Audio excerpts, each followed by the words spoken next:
हाँ तो दोस्तों, अब मैं यहाँ पर आपको, जैसा कि आपको पता है कि पिछले पिछले पेज की कोडिंग लॉगिन डॉट जावा पेज की कोडिंग मैंने आपको पिछले ट्यूटोरियल में बता दी थी।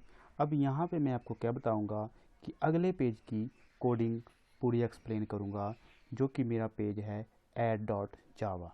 ठीक है, और मैंने आपको बोला है कि ये पेज जो है, अगर इस पेज की कोडिंग अगर आपने एकदम से समझ ली तो मुझे नहीं लगता कि जावा के अंदर आपको कोई प्रोजेक्ट बनाना बहुत बड़ी बात है आपके लिए।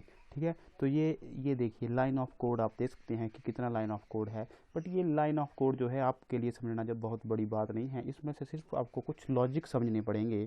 ठीक है, सबसे पहले मैं इस पेज की आउटपुट आपको दिखा देता हूँ कि इस पेज की आउटपुट क्या है। तो इसकी आउटपुट देखने के लिए आप यहाँ पे रन पे जाएं और रन प्रोजेक्ट पे करें। ठीक है, क्या करना है, ऐड प्रोजेक्ट, और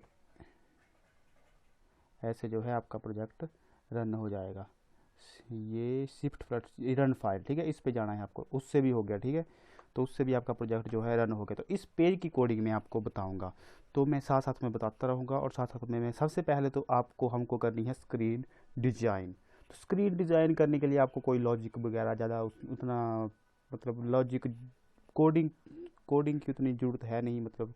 ठीक है, क्योंकि डिजाइनिंग जो है थोड़ी सिंपल होती है। किसी भी लैंग्वेज में अगर आपको किसी स्क्रीन को डिज़ाइन करना है, इसको सेट करना है कि कहाँ पे आपका जो है ये कंपोनेंट आएंगे, वो डिज़ाइन करना जो है ज़्यादा मुश्किल काम नहीं है। तो इसके लिए सबसे पहले मैं जो है ये लेबल देखूंगा। ठीक है, जिसके ऊपर ये टेक्स्ट लिखा हुआ है, ये सारे के सारे लेबल है। ठीक है, तो मैं देखूंगा कि कितने लेबल यहाँ पे मैंने यूज़ किया है। तो एक ये किया है, 1 2 3 4 5 6 और 5 यहाँ पे है। तो मैंने यहाँ पर टोटल 11 लेबल यूज़ किए हैं। तो चलिए, 11 लेबल यूज़ किए हैं, तो मैंने देखिए यहाँ पर 11 लेबल जो है डिफ़ाइन कर दिए गए हैं। ठीक है, तो L1 से लेकर L11 तक यहाँ पर भी मैंने 11 लेबल डिफ़ाइन कर दिए हैं, मतलब ये ऑब्जेक्ट बना दिए हैं मैंने 11, ठीक है, लेबल के। फिर अब देखते हैं कि यहाँ पर मैंने टेक्स्ट फील्ड कितनी यूज़ की है। तो टेक्स्ट फील्ड की है मैंने यूज़ 1 2 3 4 5 6, 6 टेक्स्ट फील्ड मैंने यहाँ पे यूज़ की है। तो यहाँ पर आप देख सकते हैं कि यहाँ पर मैंने ये टेक्स्ट फील्ड जो है ये 6 आ गई हैं। ठीक है, तो ये जो है नंबर थोड़े आगे पीछे हो गए हैं, क्योंकि जब मैंने प्रोजेक्ट बनाया था तो कुछ अब इन नंबरों को जो है मैं सेट करूँगा तो बहुत टाइम लग जाएगा। ठीक है, क्योंकि मेरे को इस पेज में और जगह पर भी जो है सारी कोडिंग चेंज करनी पड़ेगी। तो जैसा है वैसा रहने देते हैं। ठीक है, अगर आप जो है प्रोजेक्ट बना रहे हैं तो आपको जो है सीक्वेंस वाइज रखना है, जैसे T1 T2 3 T4 T5 T6। ठीक है, पूरे ये 6 टेक्स्ट फील्ड है। तो आप जो है नंबरों से कोई फ़र्क नहीं पड़ता, आप नंबर कैसे भी लें, पर आपको जो है समझने के लिए अगर आप सीक्वेंस वाइज रखें नंबरों को, ठीक है, जैसे T1 T2 3, तो आपको जो है समझने में थोड़ी आसानी रहती है। तो मैं आपको बोल रहा है कि आपको जो है सीक्वेंस बाई नंबरों को ऑब्जेक्ट बनाने चाहिए। ठीक है, अब आते हैं अगले। अब यहाँ पे मैंने कितने रेडियो, यहाँ पे मैंने 2 रेडियो बटन यूज़ किए हैं, एक ये और एक ये। ठीक है, तो ये यहाँ पे मैंने देखो 2 रेडियो बटन R1 और R2 के नाम से ले लिए। इनको मैं इनिशलाइज करना सिखाऊंगा आपको कि कैसे आप जो है इनको इनिशियलाइज कर सकते हैं। इनको प्रॉपर ऑब्जेक्ट बना के इनके साथ जो है इनकी हाइट विड्थ, जैसा कि मैंने आपको पिछली वीडियो में भी बताया था। तो जिनको ज़्यादा नॉलेज नहीं है, तो मैं आई होप जो मेरी इस वीडियो को देख रहा हो वो स्टार्टिंग से देखें, तो उनके लिए ज़्यादा नॉलेज मिलेगी। ठीक है, क्योंकि जो कॉन्सेप्ट मैंने पीछे समझा दिया है, बार बार जो है मैं उनको एक्सप्लेन नहीं करूँगा। तो जिनको भी अगर समझने में कोई दिक्कत आ रही है, तो वो जो है मेरा स्टार्टिंग से फर्स्ट पेज की कोडिंग देख सकता है। ठीक है, क्योंकि इनको सेट करना, सेट बाउंड्स जैसे फंक्शन मैंने आपको पिछले वीडियो में बता दिए थे, जब मैंने Java dot log in dot जावा की कोडिंग की थी। ठीक है, तो रेडियो बटन भी हो गया है। ये है हमारे चेक बॉक्सेस। तो यहाँ पे मैंने 3 चेक बॉक्सेस यूज़ किए हैं। तो ये देखिए यहाँ पे मैंने 3 चेक बॉक्स भी ले लिए हैं। ये है 3 चेक बॉक्स, C1 C2 और C3। ठीक है, ऐसे ही मैंने एक टेक्स्ट एरिया लिया है और 3 कॉम्बो बॉक्स लिए हैं।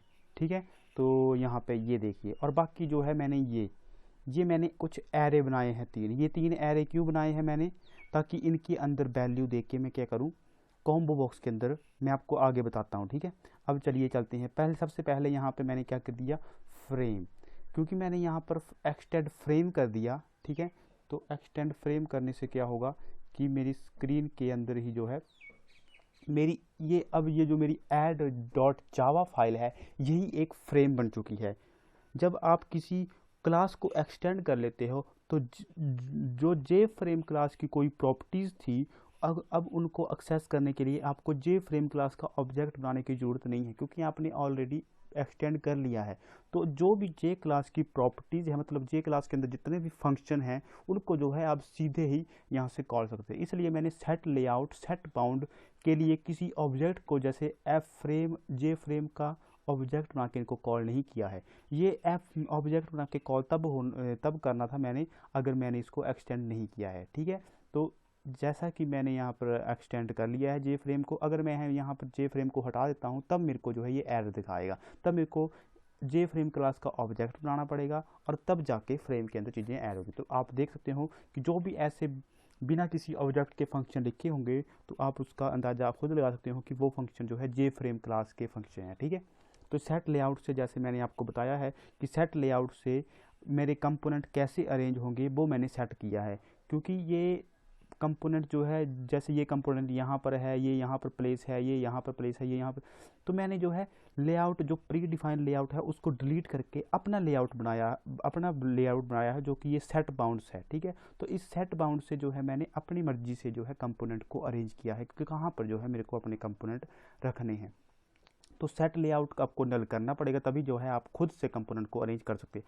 अगर आप सेट लेआउट नल नहीं करेंगे, तब आपके कंपोनेंट जो है अरेंज नहीं हो पाएंगे, तब आपका सेट बाउंड फंक्शन जो है काम नहीं करेगा, ठीक है। और सेट विजिबल, जैसा कि मैंने आपको बताया है कि सेट विजिबल से क्या होगा कि ये फ्रेम, ऐसे तो ये फ्रेम बाय डिफ़ॉल्ट जो है शो नहीं होती है, ठीक है। जैसे ही मैं इसको फॉल्स करूँगा तो ये फ्रेम, अगर मैं इस प्रोग्राम को फिर रन करूँगा तो जो है मेरा प्रोग्राम नहीं चलेगा, ठीक है। या मैं इस लाइन को काट भी दूंगा तब मेरा प्रोग्राम जो है रन नहीं होगा, क्योंकि फ्रेम बन तो गई है पर वो दिखेगी नहीं मेरे को, ठीक है। ये जो स्क्रीन पे दिख रही है अब, ये दिखेगी नहीं मेरे को, ठीक है। तो इसलिए मैंने जो है सेट विजिबल ट्रू किया है अपनी फ्रेम को दिखाने के लिए, जो मेरे कब। और यहाँ पर set get contentment dot set background, तो इसमें क्या किया है मैंने, कलर सेट कर दिया है। तो कलर क्लास का ऑब्जेक्ट बना के, क्योंकि ठीक है, इसमें जो है RGB कलर देखिए, ये RGB, रेड, ग्रीन और ब्लू, ठीक है। तो इनका कॉम्बिनेशन जो है, ये कलर जो है इस तरह का कलर बन रहा है, ये जो आप देख रहे हैं बैकग्राउंड में, ये लाइट ग्रीन सा ये कलर बन रहा है, ठीक है। अब चलते हैं अगले और। अब यहाँ पर देखिए मैंने जो है लेबल को जो है इनिशियलाइज कर दिया है। पहले जो है लेबल का जो है मैंने ऑब्जेक्ट बनाया है, और लेबल के अंदर मेरे को क्या दिखाना है, जैसे कि ये लेबल है, इस लेबल के अंदर मेरे को दिखाना था न्यू एम्प्लॉय डिटेल, तो मैंने वो जो है इसके कंस्ट्रक्टर में पास कर दिया है, ठीक है। ये देख सकते हैं आप, न्यू एम्प्लॉय डिटेल, ठीक है। अब इस लेबल का मैंने यहाँ पर फॉन्ट सेट कर दिया है। फॉन्ट सेट क्या कर दिया है, तो इसका फॉन्ट जो है, तो फिर फॉन्ट सेट कर दिया है, फॉन्ट क्लास का ऑब्जेक्ट यहाँ पे पास किया है, ठीक है। और उसका ऑब्जेक्ट, जो फॉन्ट क्लास का ऑब्जेक्ट जब हम बनाते हैं तो उसका कंस्ट्रक्टर जो है 3 आर्गूमेंट लेता है, जो कि मैंने यहाँ पे पास किया है। एक ये क्या होगा कि फॉन्ट मेरा किस तरह का होगा, ठीक है, मतलब टाइम्स न्यू रोमन्स या अलग अलग फॉन्ट होते हैं, मेरे को याद नहीं, जैसे एरियल, तो उसी तरह का ये भी फॉन्ट है। मतलब ये देख रहे हैं कि ये टेक्स्ट जो डिज़ाइन है इस टेक्स्ट का कुछ अलग है और इसका कुछ अलग है, तो ये फर्स्ट आर्गूमेंट से हुआ है, ठीक है। सेकंड आर्गूमेंट का मतलब है कि आपको टेक्स्ट कैसा चाहिए, बोल्ड चाहिए, इटालिक चाहिए या सिंपल चाहिए, तो वो जो है इससे डिफाइन हुआ। तो 1 का मतलब ये जो है प्री डिफाइंड कोड है, यहाँ पर आप ऐसा लिख सकते हैं फॉन्ट डॉट बोल्ड, ठीक है। और ये 24 क्या है, ये साइज़ है। तो ये सारी चीज़ें मैंने आपको ऑलरेडी पिछले वीडियो में बता दी थी। पिछला जो मैंने लॉगिन डॉट जावा इस पेज की जब डिज़ाइन की इस पेज की जब एक्सप्लेन किया था तब मैंने आपको बता दिया था। चलो ठीक है, अब मैं फिर से बता देता हूँ, ठीक है। अब L1 डॉट सेट बाउंड, तो सेट बाउंड यहाँ पे क्या कर रहा है, ये सारी कोडिंग जो है पिछली ही रिपीट हो रही है। तो आपको जो है लाइन ऑफ कोड किसी भी प्रोग्राम में बढ़ सकता है, पर उसके लॉजिक जो है सेम ही रहेंगे, ठीक है। अब सेट अलाइन करना है तो डिजाइनिंग करने के लिए जैसे आपने लॉगिन डॉट जावा डिजाइन की है, वैसे ही आपको ये डिजाइन करना आपके लिए बहुत बड़ी बात नहीं है, ठीक है। तो सेट बाउंड कर दिया। अब मैंने, क्योंकि अब मेरा लेबल जो है प्रॉपर बन चुका है, ये लेबल जो है ये ऊपर की 3 लाइनों से ये मेरा प्रॉपर वेरिएबल बन चुका है, ठीक है। तीसरी लाइन से क्या हुआ, उसकी पोजीशन मैंने डिफाइन कर दी कि कहाँ पर जो है ये आएगा, ठीक है। अगर मैं ये पोजीशन नहीं करता तो हो सकता है कि ये लेबल यहाँ आता या यहाँ आता, कहीं भी आ सकता था। तो मैंने जो है इसको सबसे ऊपर रखना था, तो इसलिए मैंने जो है ये सेट बाउंड फंक्शन लगाया है, जिसके 4 आर्गूमेंट जो है ये मार्जिन लेफ्ट, फर्स्ट का मतलब है मार्जिन लेफ्ट, मार्जिन टॉप, इस लेबल की, पूरे लेबल की विड्थ और ये हाइट। ठीक है, तो ये जो है इसमें ये आर्गूमेंट का मतलब है। ठीक है, तो फर्स्ट से मतलब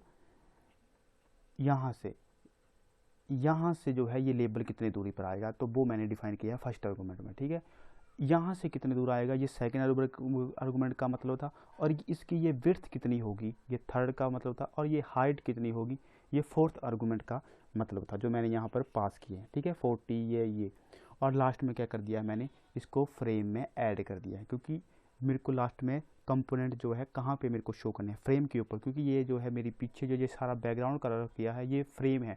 तो अब ये कंपोनेंट फ्रेम के ऊपर है, तो मेरे को जो है फ्रेम के ऊपर तभी आएंगे जब मैं फ्रेम में उनको ऐड करूँगा। ठीक है, तो फ्रेम में ऐड करने के लिए एफ डॉट ऐड लिखने की ज़रूरत नहीं है, जैसे मैंने आपको बताया है कि मैंने फ्रेम को ऑलरेडी यहाँ पर क्या कर लिया है, ऊपर एक्सटेंड कर लिया है। तो मैं जो है मेरे को एक्सटेंड कर लिया है, तो मेरे को इस जे फ्रेम क्लास का ऑब्जेक्ट बनाने की ज़रूरत नहीं है। जो भी जे फ्रेम क्लास के फंक्शन हैं, तो ऐड फंक्शन किसका फंक्शन है, ये ऐड फंक्शन जो है जे फ्रेम क्लास का फंक्शन है, और इसका मतलब क्या है, कंपोनेंट को ऐड करना अप स्क्रीन के ऊपर। ठीक है, फ्रेम के ऊपर। तो ये ऐसे ही मैंने L2 को डिफाइन किया, उसका बाउंड सेट किया, बैकग्राउंड सेट किया और फॉन्ट सेट कर दिया। ठीक है, और यहाँ पर फोरग्राउंड सेट कर दिया, फोरग्राउंड कलर सेट कर दिया। फोरग्राउंड कलर क्या होगा, जो टेक्स्ट कलर है। ठीक है, तो ये फोरग्राउंड कलर जो है मैंने ब्लू दिया है, जैसा कि आप देख सकते हैं कि इन लेबलों का सबका कलर जो है ब्लू है, तो मैंने जो है ये फोरग्राउंड से सेट किया हुआ है। ठीक है, इसी तरह मैंने टेक्स्ट फील्ड को अब क्या कर दिया, टेक्स्ट फील्ड को यहाँ पर इनिशियलाइज कर दिया और उसकी बाउंड्री सेट कर दी, उसका जो है सेट बाउंड सेट कर दिया कि ये जो है T1 आएगा कहाँ पर। यहाँ पे मैंने पास क्यों कुछ नहीं किया, क्योंकि टेक्स्ट